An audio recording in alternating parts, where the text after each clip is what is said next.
২৪-এর গণহত্যা নির্ধারণ করে দিয়েছিল জুলাই আন্দোলনের গতিপথ। পতনের আগে মরণ কামড় দিতে উদ্যত রাষ্ট্রযন্ত্র একদিন এগিয়ে আনা হয় মার্চ টু ঢাকা কর্মসূচি। ওই সময়ের ভিতরে আমরা ঘোষণা করে দিই যে একদিন আগে আনা হলো। তখন শেখ হাসিনার অ্যাকচুয়াল যে প্ল্যান, যে সে একদিন ৪৮ ঘন্টার যে প্ল্যান করেছিল, ২৪ ঘন্টার প্ল্যান এবং ৪৮ ঘন্টার প্ল্যানে তো অনেক পার্থক্য থাকে।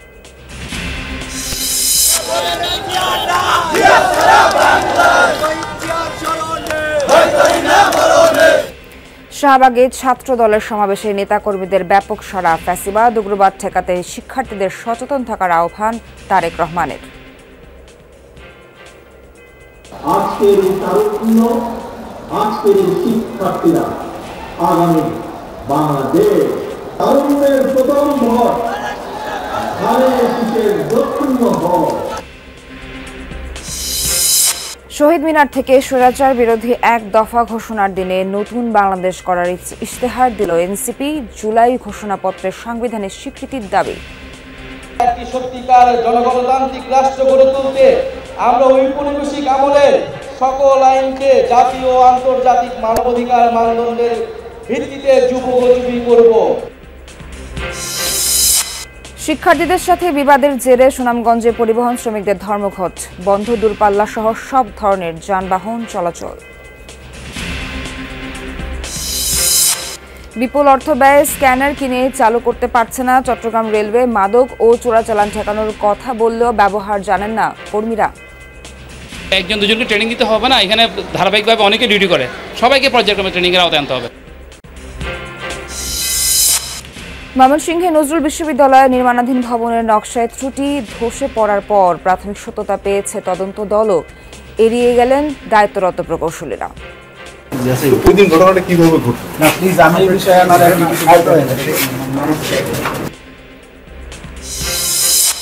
দীর্ঘদিন পর চাঙ্গাভা পুঁজিবাজারে সাধারণ সূচকে স্বস্তি ফিরেছে বিনিয়োগকারীদের মাঝে। কারসাজির ফলে কঠোর হওয়ার আশ্বাস বিএসসির। ইসরায়েলি আগ্রাসনে একদিনে ৯২ জনের প্রাণহানি। ত্রাণ সংগ্রহে গিয়ে নিহত হয় ৫৬ জন। গাজায় গণহত্যার প্রতিবাদে সিডনিতে লাখো মানুষের প্রতিবাদ।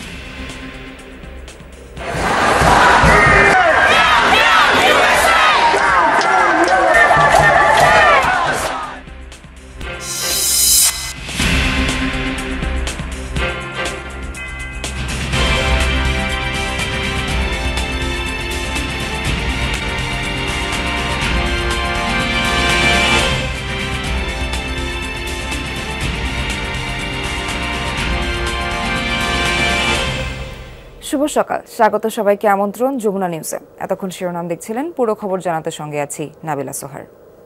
শেখ হাসিনা পতনের ঠিক একদিন আগে বেপরোয়া হয়ে ওঠে রাষ্ট্রের সশস্ত্র বাহিনীগুলো। এদিন আন্দোলনকারীদের ওপর গুলি না করার নির্দেশনা চেয়ে করা রিটও খারিজ করে দেওয়া হয়। ফলে ৪ আগস্ট জঙ্গি দমন কায়দায় সাধারণ শিক্ষার্থীদের মারতে থাকে বিভিন্ন বাহিনী। এরই মধ্যে ঘোষণা হয় মার্চ টু ঢাকা। সমন্বয়করা জানালেন, মার্চ টু ঢাকা একদিন এগিয়ে আনার সিদ্ধান্ত ছিল একটা ফাঁদ। জুমায়ুষের রিপোর্টে দেখব হাসিনা পতনের আগের দিনের দৃশ্যপট।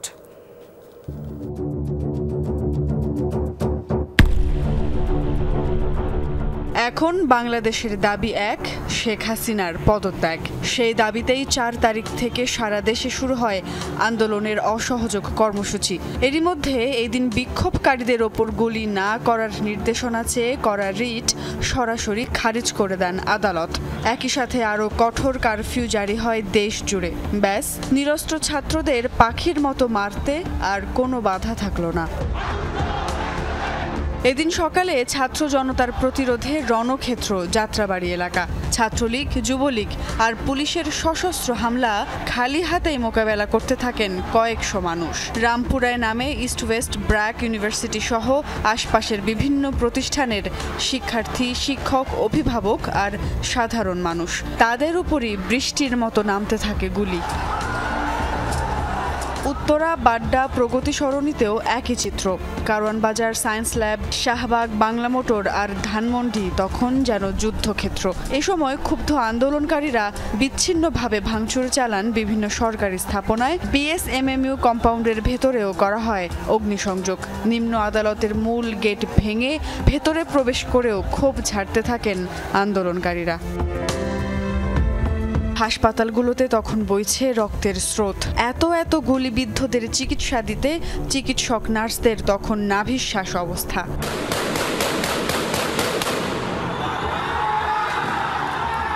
এদিকে মিরপুরে তখন দেখা যায় এক অভূতপূর্ব চিত্র। সরকার সমর্থিত বাহিনীর বিপরীতে আন্দোলনকারীদের পক্ষেই ঢাল হয়ে দাঁড়ান একদল সেনা সদস্য। এই সময় পুলিশ ছাত্রলীগের দিকে সেনা সদস্যরা ফাঁকা গুলি ছুড়লে ভিন্ন হিসেব নিকেশের গন্ধ পায় সাধারণ মানুষ।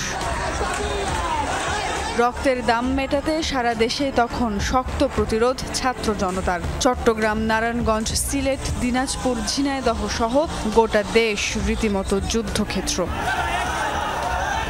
তখন ক্ষমতা টেকানোর শেষ চেষ্টায় সব মন্ত্রী, প্রতিমন্ত্রী আর সমস্ত সশস্ত্র বাহিনীর প্রধানদের সঙ্গে বৈঠকে বসেন শেখ হাসিনা। সেই বৈঠকেই আন্দোলনে গুলি চালাতে সেনাবাহিনীর ওপর চাপ দেন তিনি। এমন পরিস্থিতিতে ডু অর ডাই সিদ্ধান্তে আসেন সমন্বয়করা। ঘোষণা 6 তারিখ নয়, মার্চ টু ঢাকা হবে 5 আগস্ট। 5ই আগস্ট সারা দেশের মুক্তিকামী জনতাকে ঢাকার উদ্দেশ্যে রওনা হওয়ার জন্য আমরা আহ্বান জানাচ্ছি। সমন্বয়করা জানান, মার্চ টু ঢাকা একদিন এগিয়ে আনার সিদ্ধান্ত ছিল মূলত একটা ফাঁদ। শেখ হাসিনাকে একটা রিলিফ দিয়েছিলাম যে আপনার হাতে 48 ঘন্টা সময় আছে। ইন্টারনালি এটা বোঝাপড়া হয়েছিল, অনেকেই আসলে রওনা দিয়েছিল। ওই সময়ের ভিতরে আমরা ঘোষণা করে দিই যে একদিন আগে নেওয়া হলো। তখন শেখ হাসিনার অ্যাকচুয়াল যে প্ল্যান, যে সে একদিন 48 ঘন্টার যে প্ল্যান করেছিল, 24 ঘন্টার প্ল্যান এবং 48 ঘন্টার প্ল্যানে তো অনেক পার্থক্য থাকে।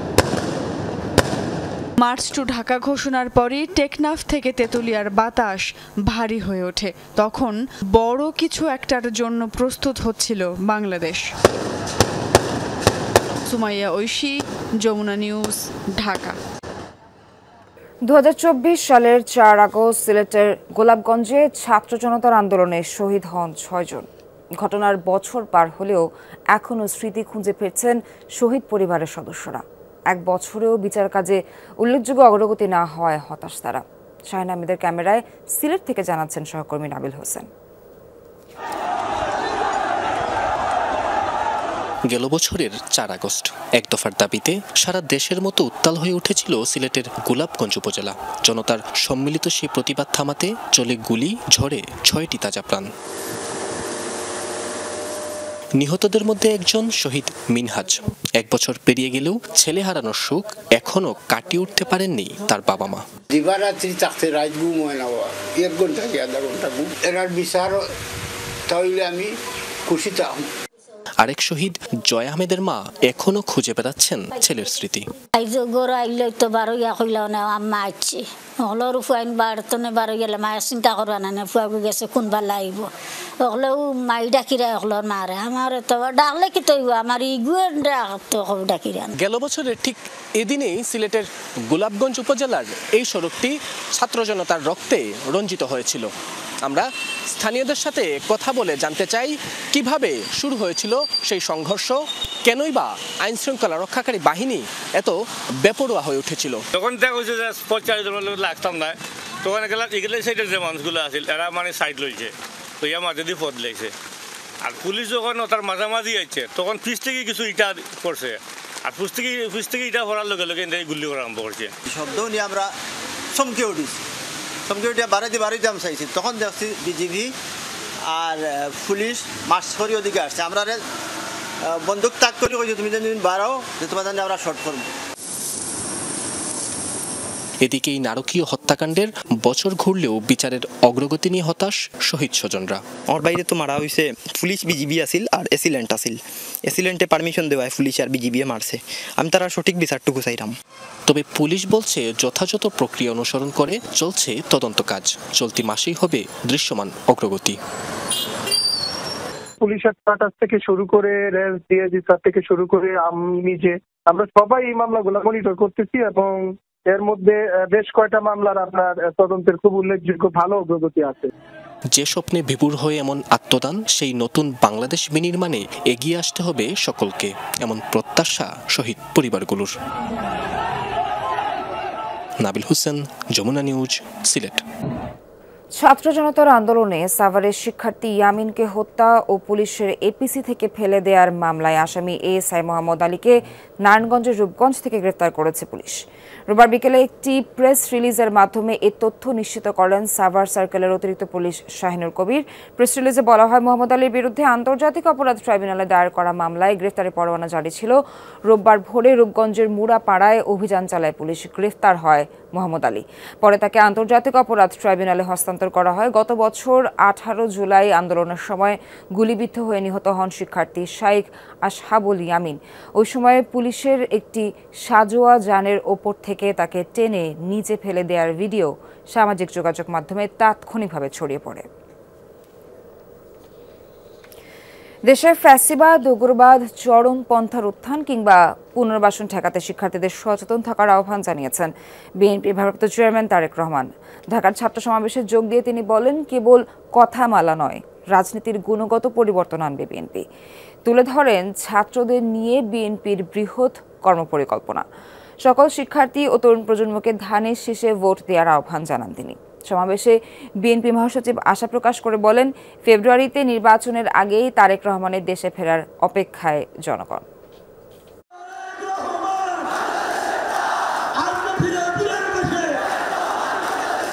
দেশের রাজনীতির বহু বাকবদলের সূচনা যে শাহবাগে জুলাই গণঅভ্যুত্থানের বর্ষপূর্তি সামনে রেখে তা যেন পরিণত হয় জনারণ্যে। মৎস্য ভবন থেকে শাহবাগ, শাহবাগ থেকে টিএসসি কিংবা কাঁটাবন থেকে শাহবাগ, সব পথ এসে মিশেছে এই চৌরঙ্গিতে।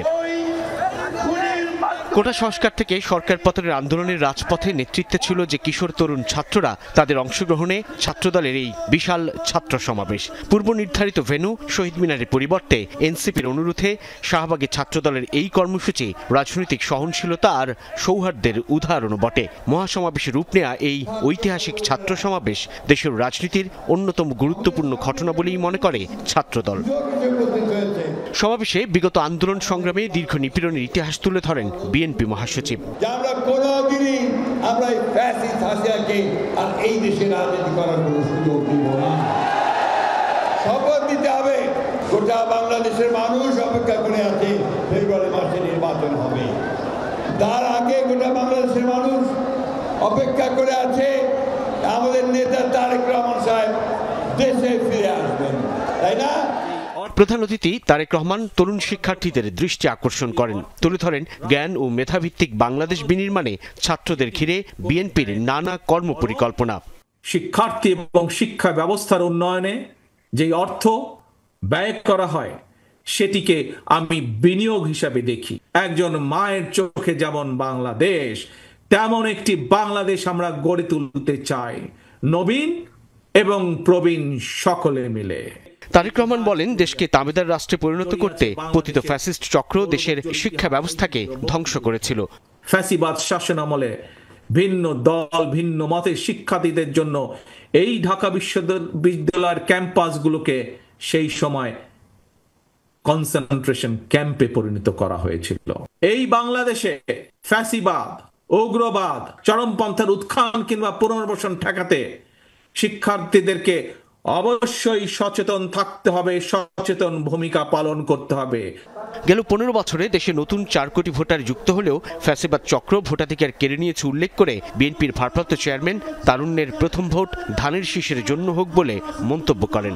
গত 1.5 দশকে ভোট প্রয়োগের অধিকার বঞ্চিত 3.5 কোটি ভোটার সহ সবার সমর্থন এবং সহযোগিতা চাই। সকল শিক্ষার্থী এবং তরুণ প্রজন্মের কাছে আজ আমার একটি আহ্বান থাকবে, তারুণ্যের প্রথম ভোট ধানের শীষের জন্য হোক। কি সেই আহ্বান? তারুণ্যের প্রথম ভোট ধানের শীষের জন্য হোক। কর্মব্যস্ত দিনে সমাবেশ করায় ছাত্রদল যেমন দুঃখ প্রকাশ করেছে, ঠিক তেমনি অফিস ফেরত মানুষের ভোগান্তি বিবেচনায় আয়োজন শেষ করে 6টার আগেই। 2022 সালের এই দিনে তেল, গ্যাস ও নিত্যপণ্যের মূল্যবৃদ্ধির প্রতিবাদ করতে গিয়ে ভোলায় গুলিবিদ্ধ জেলা ছাত্রদল সভাপতি নুরে আলম রাজধানীতে চিকিৎসাধীন অবস্থায় প্রাণ হারিয়েছিলেন। 16-17 বছরের ফ্যাসিবাদ বিরোধী আন্দোলনে ছাত্রদলের প্রায় 4 শতাধিক নেতাকর্মী নিহত হয়, আর সবশেষ জুলাই অভ্যুত্থানে শহীদ ওয়াসিম সহ প্রাণ হারিয়েছে 142 জন। এই বিপুল সংখ্যক ছাত্র নেতাকর্মীদের অংশগ্রহণের ছাত্র সমাবেশ থেকে সংগঠনটি সেই রাজনৈতিক বার্তাই দিচ্ছে যে এই ছাত্র সমাজ সংস্কার ও বিচার প্রক্রিয়া যেমন ত্বরান্বিত করতে চায়, ঠিক তেমনি তাদের রাজনৈতিক অধিকার হিসেবে ভোটাধিকার প্রতিষ্ঠার বেলায় একাট্টা। দ্রুত সময়ে জাতীয় নির্বাচনের দাবি তোলা হচ্ছে এই ছাত্র সমাবেশ থেকে আরও একবার। সাইফুদ্দিন রবিন, যমুনা নিউজ, শাহবাগ, ঢাকা। নতুন বাংলাদেশের ইশতেহার ঘোষণায় নতুন সংবিধান ও সেকেন্ড রিপাবলিকের কথা ফের জানালো জাতীয় নাগরিক পার্টি এনসিপি। দলের আত্মপ্রকাশের দিন এই সেকেন্ড রিপাবলিকের ঘোষণা দিয়েই মাঠে আসে তারা। এছাড়া ইশতেহারে জুলাই অভ্যুত্থানের স্বীকৃতি ও বিচারের কথাও জানিয়েছে তরুণ তুর্কিরা। জুলাই গণ অভ্যুত্থানের আকাঙ্ক্ষা বাস্তবায়ন করতে না পারার ব্যর্থতা মেনে নিয়ে নতুন বাংলাদেশের 24 দফার ইশতেহার ঘোষণা বলে জানান নাহিদ ইসলাম। এক দফার ইতিহাসে যেখান থেকে শুরু হয়েছিল শেখ হাসিনার পতনের ক্ষেত্র, সেখানেই নতুন বাংলাদেশ গড়ার 24 দফা ইশতেহার দিল জুলাই আন্দোলনের নেতৃত্ব দেয়া তরুণদের দল জাতীয় নাগরিক পার্টি এনসিপি। সন্ধ্যায় শহীদ মিনারের বেদিতে ওঠেন জাতীয় নাগরিক পার্টির আহ্বায়ক নাহিদ ইসলাম। সে সময় স্লোগানে স্লোগানে মুখরিত চারিদিক। ইশতেহার ঘোষণার শুরুতেই নাহিদ ইসলাম বলেন, 24-এর এই দিনে এক দফার ঘোষণা কোনো দলের ছিল না। এক দফার ঘোষণায় আমাদের সাথে হয়তো অনেক পক্ষ ছিল, আজকে যারা নেই, আমরা আজকের দিনে তাদেরকেও স্মরণ করছি। জুলাই অভ্যুত্থানের আকাঙ্ক্ষার বাস্তবায়ন করতে না পারার ব্যর্থতা মেনে নিয়ে নতুন বাংলাদেশের ইশতেহার ঘোষণা করলেন নাহিদ। বলেন, জুলাই জুড়ে পুরো দেশে পদযাত্রা করে নতুন বাংলাদেশ নিয়ে মানুষের কথা শুনেছে এনসিপি। আমাদের ব্যর্থতার কথাও আপনাদেরকে বলতে এসেছি। আমরা পারিনি সেই পুরনো সংবিধানকে বাতিল করে একটি নতুন সংবিধান তৈরি করতে। 24 দফার ইশতেহারে উঠে এসেছে নতুন সংবিধান, জুলাই অভ্যুত্থানের স্বীকৃতি ও জুলাই হত্যার বিচার, ন্যায়ভিত্তিক বিচার ব্যবস্থা ও তারুণ্যের কর্মসংস্থান সহ নানান দিক। জুলাইয়ের আকাঙ্ক্ষা পূরণে আমাদের এই নতুন সংবিধান একনায়কতন্ত্র, পরিবারতন্ত্র, ফ্যাসিবাদী কাঠামোর বিলোপ করে একটি বৈষম্যহীন গণতান্ত্রিক, অন্তর্ভুক্তিমূলক ও জনকল্যাণমুখী রিপাবলিক গঠন করবে। ইশতেহারে উঠে আসে জনবান্ধব আইন শৃঙ্খলা বাহিনী গঠনের বিষয়। পুলিশকে জনবান্ধব করার পাশাপাশি র্যাব বিলুপ্তির কথাও বলেছে এনসিপি। বিনা ওয়ারেন্টে কাউকে হয়রানি করা যাবে না, কোনো বাহিনীকে রাজনৈতিক দলের হাতিয়ার না বানানোর কৌশলের কথাও বলা হয়েছে ইশতেহারে। একই সাথে অত্যাধুনিক সারফেস টু এয়ার মিসাইল সিস্টেমের মাধ্যমে শক্তিশালী আকাশ প্রতিরক্ষা গড়ে তোলার কথাও জানান নাহিদ ইসলাম। আমরা র্যাব বিলুপ্ত করব এবং আমরা গোয়েন্দা সংস্থাকে রাজনৈতিক স্বার্থে ও মানবাধিকার লঙ্ঘনে ব্যবহার বন্ধ করে সুস্পষ্ট আইনি কাঠামো তৈরি করব। আমরা অত্যাধুনিক সার্ভিস টু এয়ার মিসাইল সিস্টেমের মাধ্যমে একটি শক্তিশালী আকাশ প্রতিরক্ষা ব্যবস্থা গড়ে তুলব। নারীর নিরাপত্তা, অধিকার ও ক্ষমতায়ন নতজানু পররাষ্ট্রনীতি থেকে বেরিয়ে বাংলাদেশপন্থী রাষ্ট্রনীতি ও জাতীয় প্রতিরক্ষা কৌশল নিয়ে নতুন করে ভাবার কথা বলছে এনসিপি। আমরা দ্বিপাক্ষিক ও বহুপাক্ষিক কূটনীতির মাধ্যমে রোহিঙ্গা সংকটের সমাধান, মানবিক সমাধান করব। আমরা মুসলিম প্রধান রাষ্ট্রসমূহের সাথে সুদৃঢ় সম্পর্ক গড়ে তুলব। বেসরকারি সরকারি প্রতিষ্ঠানের নিয়োগ, পদোন্নতি ও বেতন কাঠামোতে নারীর বৈষম্য দূর করতে প্রয়োজনীয় নীতিমালা গ্রহণ করা হবে। জুলাই যোদ্ধাদের চিকিৎসা ব্যবস্থা নিয়ে নানা সময় অপর্যাপ্ত ব্যবস্থাপনার কথা উঠেছে এনসিপির 24 দফায়। গুরুত্ব দেওয়া হয়েছে সার্বজনীন স্বাস্থ্য ব্যবস্থায় নতুনত্ব আনার উপর। জুলাই গণ অভ্যুত্থানের শহীদদের পরিপূর্ণ রাষ্ট্রীয় স্বীকৃতি, আহতদের চিকিৎসা পুনর্বাসন নিশ্চিত করে আজীবন তাদের পাশে দাঁড়াবো। জাতি গঠনে শিক্ষানীতি, গবেষণা, উদ্ভাবন ও তথ্য প্রযুক্তি বিপ্লব আছে ইশতেহারে। এছাড়া ধর্ম, সম্প্রদায় ও জাতিসত্তার মর্যাদাও তুলে ধরা হয় 24 দফার ইশতেহারে। ঠিক এক বছর আগে এই শহীদ মিনারের সামনে থেকে এক দফার ঘোষণা দিয়েছিলেন নাহিদ ইসলাম। আবারও বছর ঘুরতে ঐতিহাসিক শহীদ মিনারের সামনে নতুন বাংলাদেশের 24 দফার ঘোষণা করলেন তিনি। জুলাই অভ্যুত্থানের এক বছর পূর্ণ হলেও ছাত্র জনতার আকাঙ্ক্ষার পূর্ণতা পায়নি বলে আক্ষেপও প্রকাশ করেছেন এনসিপির এই আহ্বায়ক। লামিয়া তিথি, যমুনা নিউজ, ঢাকা। 3 দফা দাবিতে সুনামগঞ্জ থেকে সব ধরনের যান চলাচল অনির্দিষ্টকাল বন্ধ করে দিয়েছে পরিবহন শ্রমিকরা। রোববার সন্ধ্যার পর থেকে সব রুটে যান চলাচল বন্ধ রাখা হয়। এর আগে দুপুরে সুনামগঞ্জ বিজ্ঞান ও প্রযুক্তি বিশ্ববিদ্যালয়ের শিক্ষার্থীদের সাথে পরিবহন শ্রমিকদের ভাড়া নিয়ে বাকবিতণ্ডা হয়। এরই জেরে 2 ঘন্টা সড়ক অবরোধ করে রাখে পরিবহন শ্রমিকরা। পরে সেনাবাহিনীর হস্তক্ষেপে সড়ক অবরোধ তুলে নিলেও রাতে কর্মবিরতির ডাক দেয় তারা। বাস ভাড়া নিয়ে সুনামগঞ্জ বিজ্ঞান ও প্রযুক্তি বিশ্ববিদ্যালয়ের শিক্ষার্থীদের সাথে বিবাদের জেরে জেলায় দূরপাল্লা সহ সব ধরনের যান চলাচল অনির্দিষ্টকালের জন্য বন্ধ ঘোষণা করেছে পরিবহন শ্রমিকরা। এই বিষয়ে আরও জানাতে যুক্ত হচ্ছেন সহকর্মী সোহানুর রহমান সোহান। পরিবহন শ্রমিকদের দাবিগুলো কি কি এবং যান চলাচল বন্ধে যাত্রীদের দুর্ভোগের অবস্থা নিশ্চয়ই অনেক বেশি দুর্ভোগ হচ্ছে, সেই বিষয়ে একটু জানাবেন। গতকাল সকাল 9টায় সুনামগঞ্জ শান্তিগঞ্জ উপজেলার বিজ্ঞান প্রযুক্তি বিশ্ববিদ্যালয়ের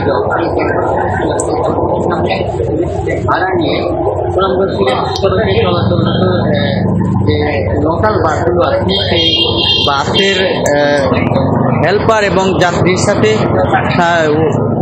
শিক্ষার্থীদের একটা ভাড়া নিয়ে বাকবিতণ্ডা হয়। এর পরপরই দুপুরের দিকে যখন জানাজানি হয় বিষয়টি, তখন যারা পরিবহন সংশ্লিষ্টরা আছেন তারা দুপুরে নতুন বাস স্ট্যান্ডের সামনে যে সুনামগঞ্জ সিলেট মহাসড়কে তারা দীর্ঘক্ষণ অবরোধ করে রাখেন। এরপরে সেনাবাহিনীর সহযোগিতায় অবরোধ তুলে ফেললেও তারা ওই সময় থেকেই বাস চলাচল বন্ধ রাখেন এবং তারা সাথে আরও 3টি দাবি যুক্ত করেন। সেটি হচ্ছে, একটি হচ্ছে এই যে শিক্ষার্থীদের সাথে গাড়ি চালকদের যে ঘটনা সেটার বিচার, তাদের একজন সহকর্মী চালক 5 মাস ধরে জেলে আছে একজন পুলিশ হত্যার দায়ে, অ্যাক্সিডেন্ট করে পুলিশকে হত্যা করেছিল, তার মুক্তি, এবং আরেকজন কর্মীকে মারধর করে তারা মামলা করেছিলেন, সেই মামলায় যেন দ্রুত আসামিদের গ্রেফতার করা হয়। এই 3টি দাবির সাথে একাত্মতা পোষণ করে সুনামগঞ্জের বাসের সাথে যে মাইক্রোবাস আছে, সিএনজি আছে, পাশাপাশি যে সকল পরিবহন গুলো আছে সেই পরিবহন সংগঠনগুলো একমত পোষণ করে তারাও কালকে থেকে যান চলাচল বন্ধ রেখেছে। সোহান, আপনাকে অনেক ধন্যবাদ। যুক্তরাষ্ট্র থেকে আনা স্ক্যানার বসেছে চট্টগ্রাম রেল স্টেশনে, কিন্তু ব্যবহার পদ্ধতি জানে না কেউ। বড় কর্তার সামনে বহু কসরত করেও চালু করা যায়নি।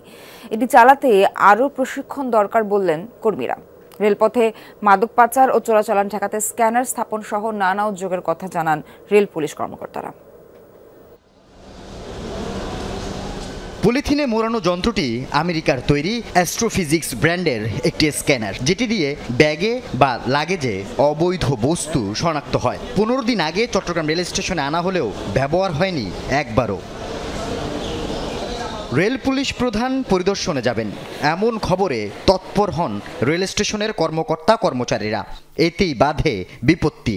স্ক্যানার আনলেও এটি চালানোর পদ্ধতি জানা নেই। ভিডিও কলে জেনে নেয়ার চেষ্টা চলল কিছুক্ষণ, তারপরও বড় কর্তার সামনে যন্ত্রটি সচল করার সব চেষ্টা ব্যর্থ হয়। এইটার ইনপুট ডিভাইস যেটা আছে সেটা যথাযথভাবে ইনপুট লাগছে কিনা সেটা দেখালাম ওনাকে। আরও 2-1 দিন ট্রেনিং প্রয়োজন আছে, আর 1-2জনকে ট্রেনিং দিতে হবে না। এখানে ধারাবাহিকভাবে অনেকে ডিউটি করে, সবাইকে পর্যায়ক্রমে ট্রেনিংয়ের আওতায় আনতে হবে। যুক্তরাষ্ট্র থেকে আনা 3টি স্ক্যানারের অপর 2টি বসানো হয়েছে ঢাকা ও কক্সবাজার রেল স্টেশনে। মূলত রেলপথে মাদক পাচার বন্ধেই এই ব্যবস্থা বলে জানান রেল পুলিশের অতিরিক্ত আইজি। আমি তাদেরকে বলেছি একযোগে কাজ করে আমাদের ওই সিস্টেমের মাধ্যমে এবং ডিবির মাধ্যমে, ডিবি যদি যোগ্য না হয়, যদি তারা না পারে, পুরো সেট আমি চেঞ্জ করে দেব। কক্সবাজারের সাথে সারা দেশের রেল যোগাযোগ শুরুর পর বেড়েছে মাদক পাচার। গেল 6 মাসের তথ্য মতে চট্টগ্রাম অঞ্চলে মাদক মামলা ও জব্দ মাদকের পরিমাণ আগের বছরের চেয়ে 30% বেশি। আল আমিন শিকদার, যমুনা নিউজ, চট্টগ্রাম। জাতীয় কবি কাজী নজরুল ইসলাম বিশ্ববিদ্যালয়ে নির্মাণাধীন ভবনের ছাদ ধসে 11 জন আহতের ঘটনাটি কি নিছকই দুর্ঘটনা ছিল? যমুনার অনুসন্ধানে নির্মাণ কাজে বড় গরমিল খুঁজে পাওয়া গেছে। প্রশ্ন উঠেছে, প্রায় 70 কোটি টাকা ব্যয়ে শেষের পথে থাকা এই প্রকল্পের কাজের মান নিয়েও। ঘটনার পরপর নজরুল বিশ্ববিদ্যালয় কর্তৃপক্ষ বিশ্ববিদ্যালয় মঞ্জুরি কমিশন আলাদা 2টি তদন্ত কমিটি করেছে। প্রাথমিক তদন্তের অনিয়মের সত্যতা পেয়েছে মঞ্জুরি কমিশনের তদন্ত দলও। বিস্তারিত হোসেন শহীদের প্রতিবেদনে।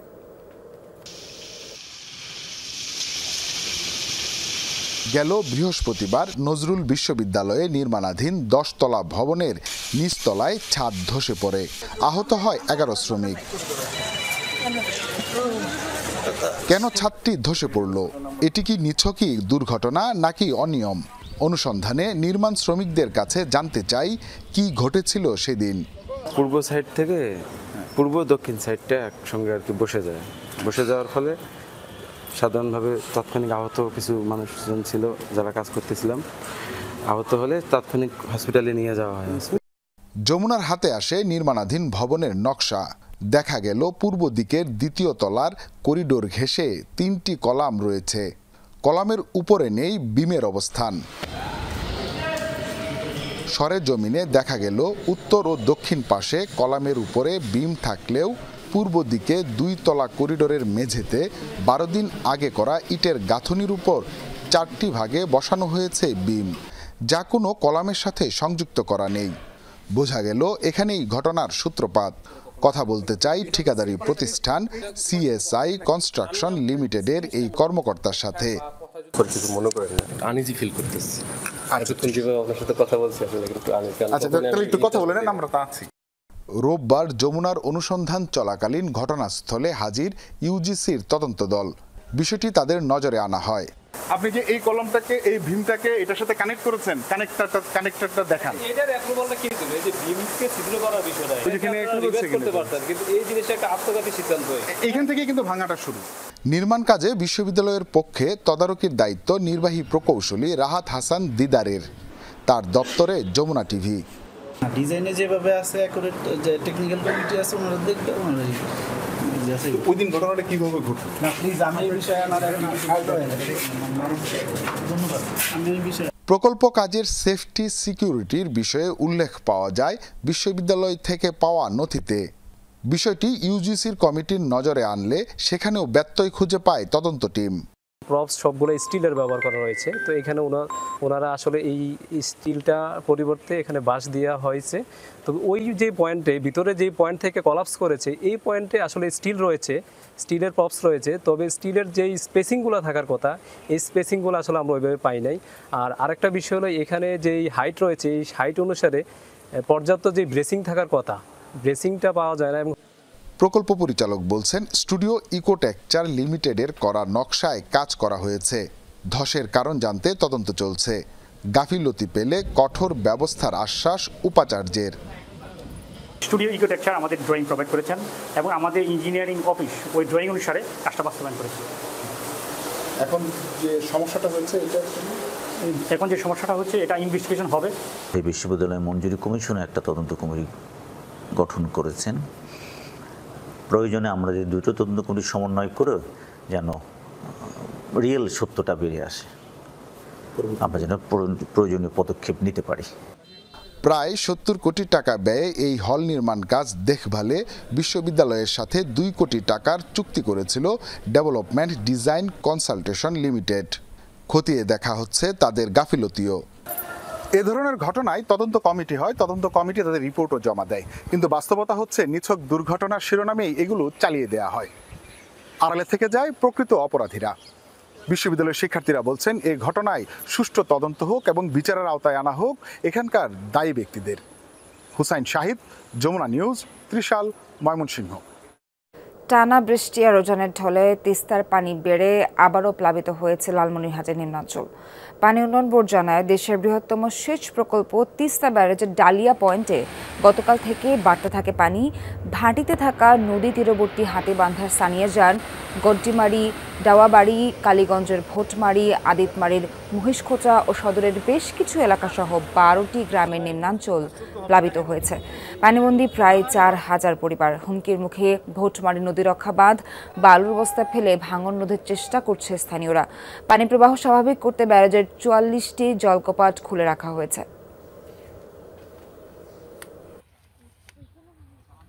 যোগিনবাড়ির বাঁধের মাথা দেখতেছেন আপনারা, এই বাঁধটি যদি ভেঙে যায় তাহলে পরে দেখা যাবে যে বাঁধের যে ভাটি অঞ্চলটি, এই ভাটি অঞ্চলে আমার 9 নম্বর ওয়ার্ডের ব্যাঙ্গেরহাট, চৌধুরীহাট সহ এখানে কাশিরাম, তুজভান্ডার সহ বিস্তীর্ণ এলাকা একেবারেই নদীগর্ভে চলে যাবে।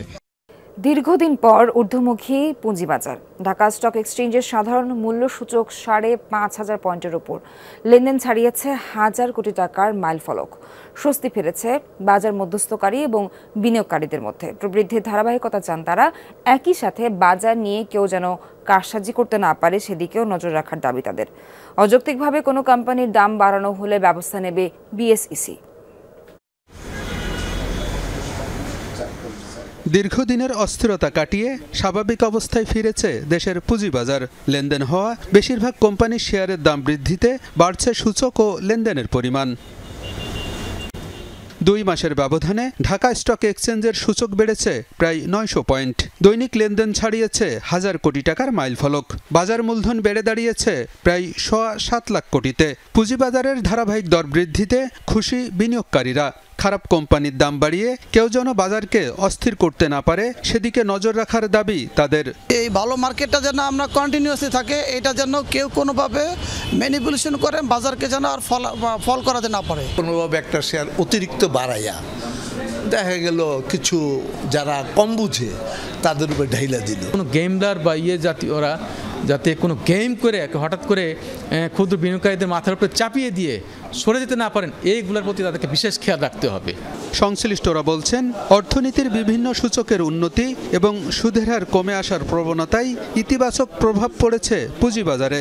দাম বৃদ্ধির তালিকায় ভালো কোম্পানির সংখ্যা বৃদ্ধিতে সামনের দিনেও এটি অব্যাহত থাকবে বলেও আশাবাদী তারা। আমাদের ইকোনমিক্সের যে ইন্ডেক্সগুলো আছে সেগুলো পজিটিভ, ফরেন রিজার্ভের পজিশনও ডে বাই ডে ভালো হচ্ছে, ইনফ্লেশনটা কমে যাচ্ছে এবং ব্যাংকের ইন্টারেস্ট রেটও কমে আসতেছে ধীরে ধীরে। তো সুতরাং আমরা এটা পজিটিভ বিষয় লক্ষ্য করছি এবং আমার মনে হয় যে সমস্ত বিনিয়োগকারী যারা এখানে ইনভেস্ট করেন তারা এই বিষয়ে সচেতন আছেন এবং সেই বিষয়টাই মাথায় রেখে মার্কেটে তারা নতুন করে ইনভেস্টমেন্টে আসছেন। যদি কোনো শেয়ারের দাম অনেক বেশি বেড়ে যায় তার ফান্ডামেন্টালের তুলনায়, তাহলে অবশ্যই এটাতে নজরদারি করা উচিত।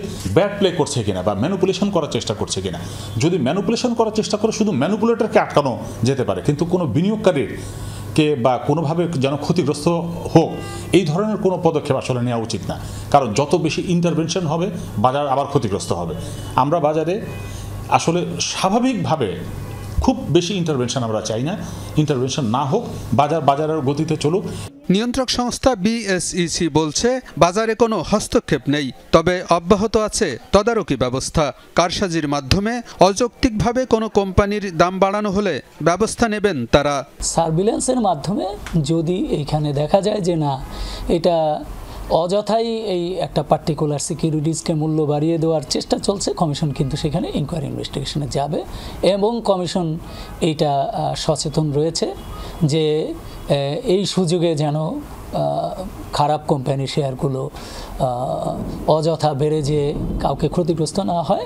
পুঁজিবাজারে শৃঙ্খলা এবং সুশাসন প্রতিষ্ঠায় নিয়ন্ত্রক সংস্থার তৎপরতা অব্যাহত থাকবে বলেও জানান মুখপাত্র আবুল কালাম। আলমগীর হোসেন, যমুনা নিউজ, ঢাকা।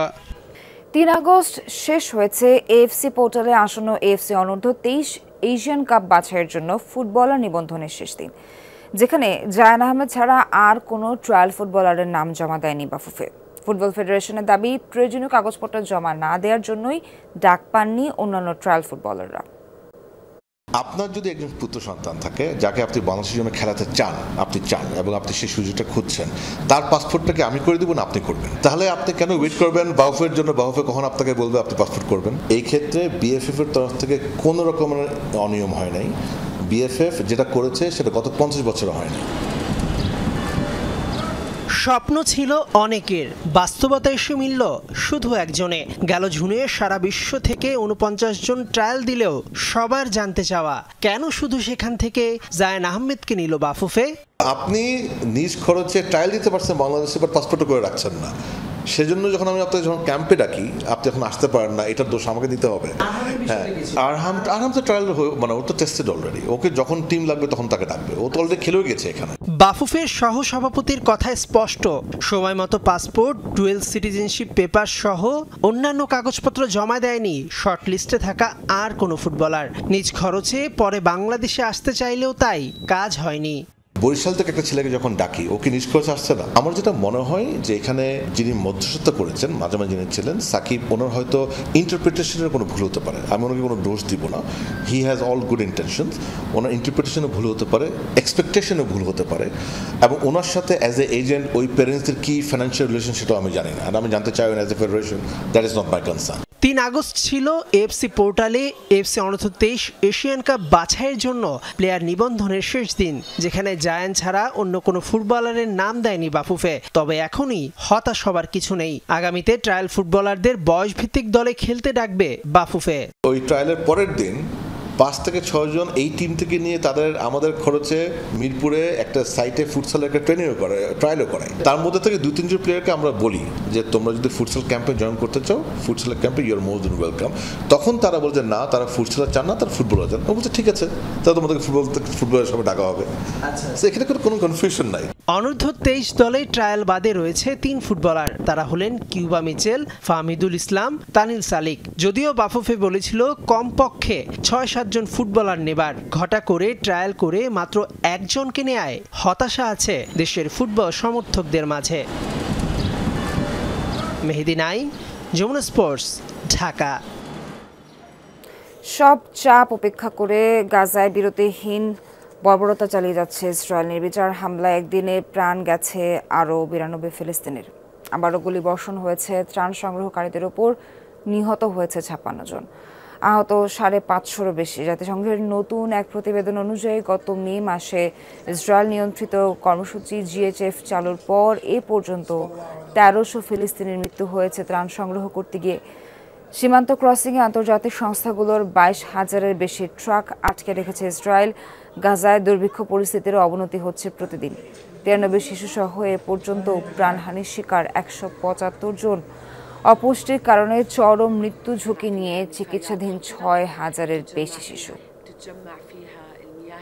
ফিলিস্তিনের পক্ষে মিছিল করে ইতিহাস করল অস্ট্রেলিয়া। লাখো মানুষের ঢল প্রতিবাদ জানালো গাজায় চলমান ইসরায়েলি গণহত্যার। কানায় কানায় পরিপূর্ণ হলো সিডনির ঐতিহাসিক হারবার ব্রিজ। প্রাকৃতিক বাধা এড়িয়ে রোববার মিছিলটিতে অংশ নেয় লাখেরও বেশি মানুষ। উপত্যকায় মানবসৃষ্ট দুর্ভিক্ষের বিরুদ্ধে আওয়াজ তোলেন তারা।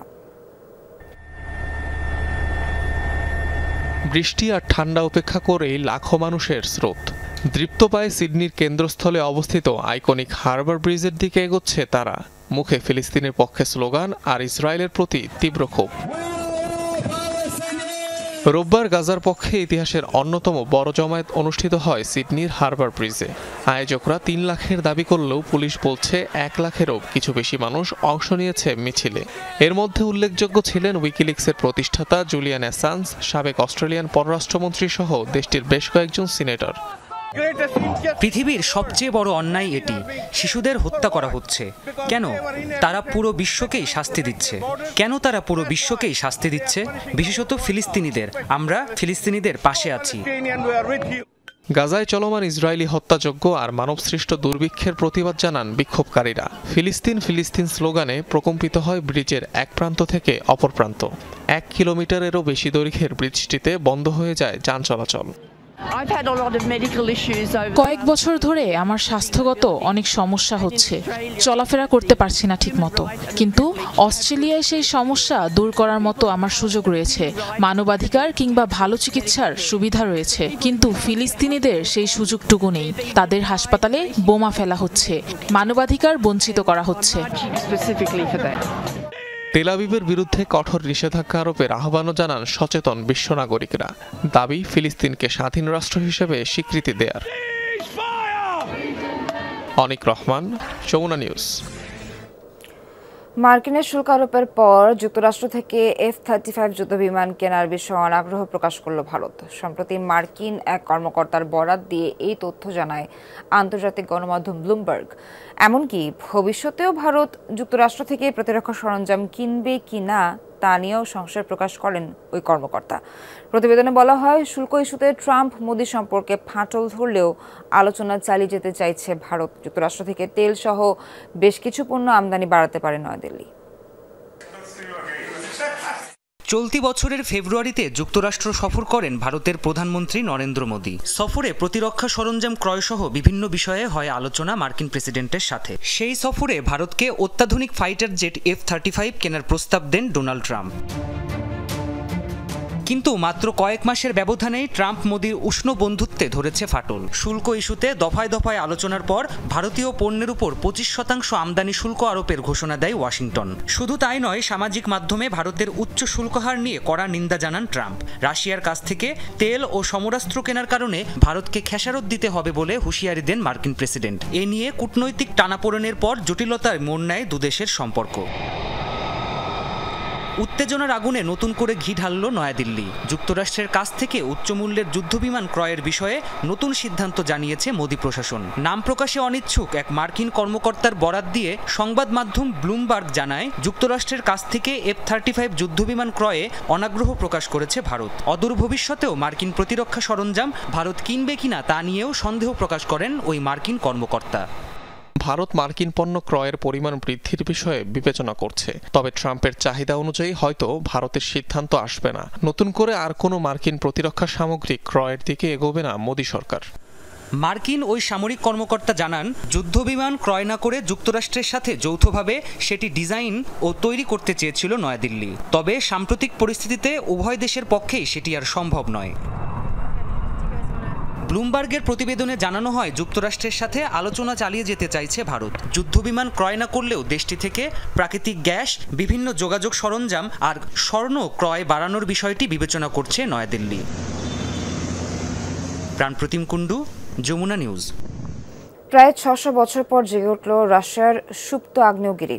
অগ্নুৎপাতের মুহূর্ত ধরা পড়ল ক্যামেরায়। দেশটির প্রত্যন্ত কামচাটকা উপদ্বীপের ক্রাসেনিনিকভ আগ্নেয়গিরিতে শুরু হয়েছে লাভা উদ্গীরণ, যার দেখা মিলেছে মহাকাশ থেকেও। তবে এখনও ঝুঁকিতে নয় জনবসতিপূর্ণ এলাকাগুলো। ধারণা করা হচ্ছে সম্প্রতি সংঘটিত শক্তিশালী ভূমিকম্পের জেরেই জেগে উঠেছে আগ্নেয়গিরিটি।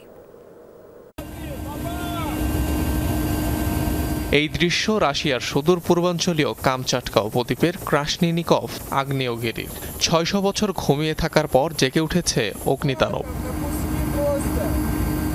গেল বুধবার 8.8 মাত্রার শক্তিশালী ভূমিকম্পে কেঁপে ওঠে উপদ্বীপটি। জারি করা হয় সুনামি সতর্কতা। ধারণা করা হচ্ছে এই ভূকম্পনের ফলেই ঘটেছে অগ্নুৎপাত। অগ্নুৎপাতের কারণে ব্যাপক ধোঁয়ার কুণ্ডলী বের হতে দেখা যায় প্রায় 2000 মিটার উচ্চতার আগ্নেয়গিরিটি থেকে। ধোঁয়া আনুমানিক 6 কিলোমিটার উচ্চতায় ওঠে। দুর্লভ মুহূর্তটি দেখা যায় মহাকাশ থেকেও। সৌভাগ্যবশত ক্যামেরাবন্দিও করা গেছে ঘটনাটিকে। অবশ্য অগ্নুৎপাতের এই ঘটনায় আপাতত কোনো শঙ্কা নেই বলে জানিয়েছে স্থানীয় প্রশাসন। জনবসতিপূর্ণ এলাকাগুলোর অবস্থানও বেশ দূরে। শেষবার 1463 সালের দিকে অগ্নুৎপাতের দেখা মিলেছিল ক্রাসনিনিকভ আগ্নেয়গিরিতে। প্রত্যন্ত উপদ্বীপটির অবস্থান প্রশান্ত মহাসাগরীয় অঞ্চলে, যেটিকে ডাকা হয়ে থাকে প্যাসিফিক রিং অফ ফায়ার নামে। মূলত সক্রিয় এবং সুপ্ত আগ্নেয়গিরির সমন্বয়ে একটি অঞ্চল হিসেবে ধরা হয়ে থাকে এটিকে। অনিক রহমান, যমুনা নিউজ। দর্শক, এখনকার মতো শেষ করছি যমুনা নিউজের আয়োজন। এতক্ষণ যারা সঙ্গে ছিলেন সবাইকে ধন্যবাদ।